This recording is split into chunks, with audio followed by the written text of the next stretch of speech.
If you are not a Gaikokujin Ryugakusei, chances are you have limited access to books about Kaigo Fukushi国家試験. Aside from the fact that it is not easy to find the right books out there, even if you stumble into one, these books will never be cheap.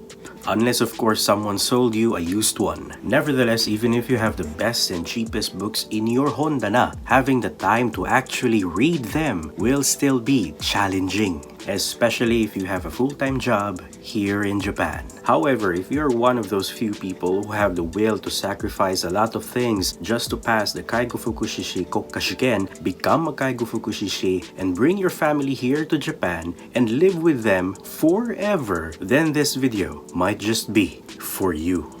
My goal in this video is to allow everyone to access the abundant study materials available online. No more gatekeeping.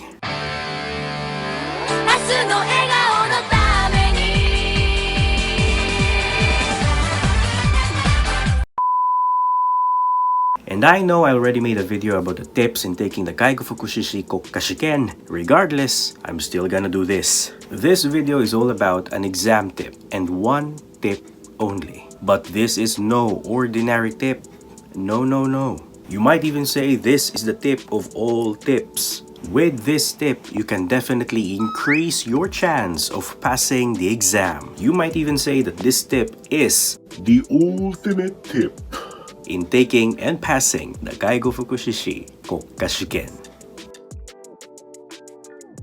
To make good use of this tip, you must have these 3 things. Without these 3 important things, the ultimate tip will just be a useless tip. 1.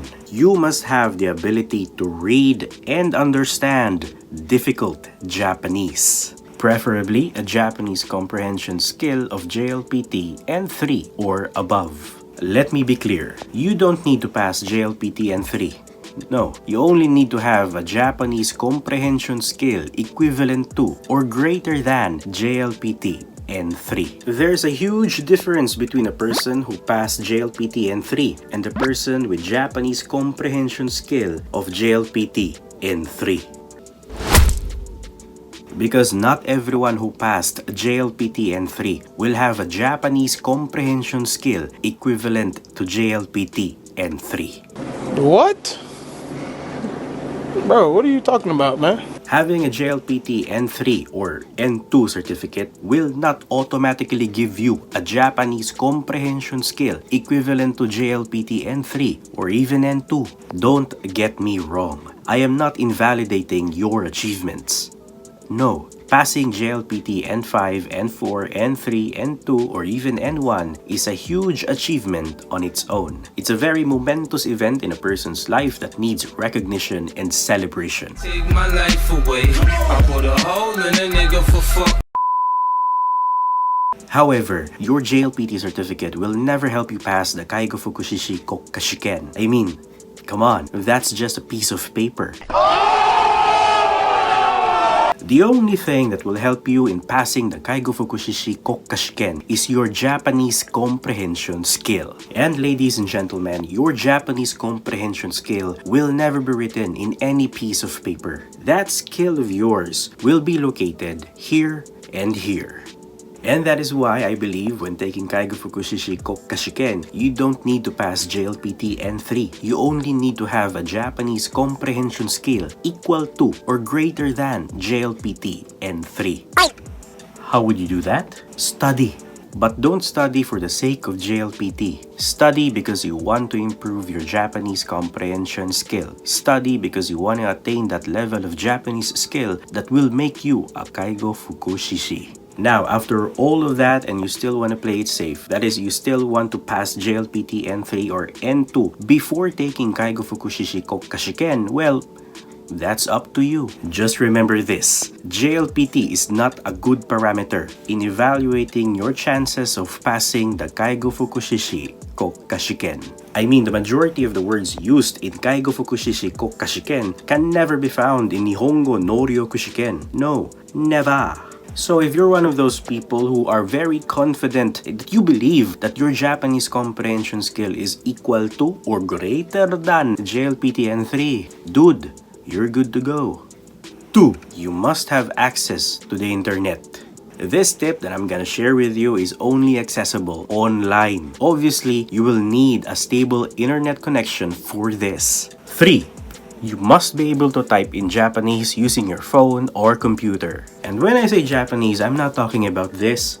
No, that's Romaji, and you will never find a Romaji in the exam. I'm talking about the 3 writing systems of Japan: hiragana, katakana, and kanji. It doesn't matter if you're using the typical Japanese keyboard or the QWERTY keyboard. What matters is that you can type hiragana, katakana, and kanji with your device. That is very important to remember. But why? We'll go back to that later. The tip, or the ultimate tip. It is literally just sitting there on the World Wide Web waiting for anyone to access it. That anyone could be you or her. The woman was too stunned to speak. Or him. But I digress. Let me go ahead and show you how to access the tip. It doesn't matter what browser you're using as long as it has a search bar on it. You can be normal, you can use Google Chrome like everyone else in the world. Or you can be not normal, you can use Microsoft Edge like the Japanese. This is the time that your ability to type in Japanese with your device will be tested. Because from here on out, we're gonna click the search bar and type in words. Japanese words. And only Japanese words. Eigo wa dame da yo. So let's type in the name of the exam. Don't type this or this. Do not even dare to type this. No, just no. No, God! No, God, please, no! No! No! No!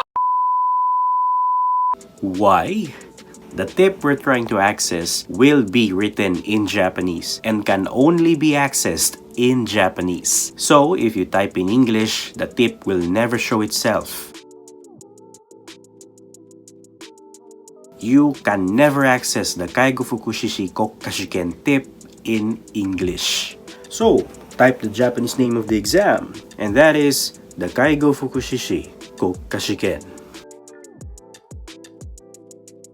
Ordinal numbers are First, second, third, and fourth, fifth, sixth, seventh, eighth, ninth, tenth. In this context, you can type ordinal numbers in Japanese by using this kanji, the number, and this kanji, strictly in this order. This is very important because all 介護福祉士国家試験 are numbered using Japanese ordinal numbers. So, for the first exam, that's 介護福祉士国家試験第1回. For the 2021 exam, that's 介護福祉士国家試験第33回. So on and so forth. In this video, we're gonna type 介護福祉士国家試験第33回. That's in 2021, the year I took and passed the exam. Typing 介護福祉士国家試験第33回 is not enough to access the tip. To access the holy grail of all 介護福祉士国家試験 tips, you need to type in these 4 kanji characters. Kaito means solution. Kaisetsu means explanation. So, let's go ahead and type 介護福祉士国家試験第33回 Kaito Kaisetsu. After all of that, these should be the results on your screen right now. And if you still haven't guessed it by now, the ultimate tip, the tip of all tips that I've been talking for the majority of this video, is the 介護福祉士国家試験 previous exam questions and answers and explanations in Japanese. I know what you're thinking. Is that it? Yeah, that's it.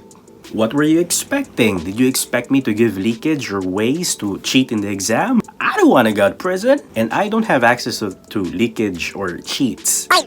if those things even exist. Listen, what I just showed you is a way for you to study and prepare for the介護福祉士国家試験 without buying any books. Just think about it. You can prepare and study for the exam without paying for anything. This tip is 100% free. What I just showed you is a way for you to study for the exam anywhere, anytime in this country, as long as you have stable internet connection. I'm not really sure about it, but I think you can download it or even screenshot it. What I just showed you is a chance for you to glimpse into the upcoming exam and a chance for you to know what sort of questions, what type of questions will come out. That's because most介護福祉士国家試験 questions are recycled questions from previous exams. This is the method I used when I took the exam in 2021, and I really want to share this with you. So, if you still believe that this tip is useless, that's up to you. Otherwise, sit back and relax and let me go ahead and show you how to access this tip. There are a lot of websites in your search results, but I do recommend this one. Scroll down and it will give you the ability to access previous exams from 2017 to 2023, complete with answers and explanations. Or you can pick a subject matter to focus on. What I do suggest is to pick a year and answer those questions without looking at the answer key. Then self-check, self-evaluate. Don't cheat. You're only cheating yourself. You're only hurting yourself. If you don't understand a Japanese word, search for it on the internet. After all, you can already type in Japanese. So that's it. That was the for preparing for the介護福祉士国家試験. If you find this video useful, or you have follow-up questions, please don't forget to leave a comment down below. Also, please do leave a like and share this video with your interested friends. No gatekeeping. Remember, share. If you haven't subscribed yet, please subscribe. It really means a lot to me. Thank you so much for your time watching this video. See you on the next one. Happy New Year. 介護福祉士国家試験頑張ってください.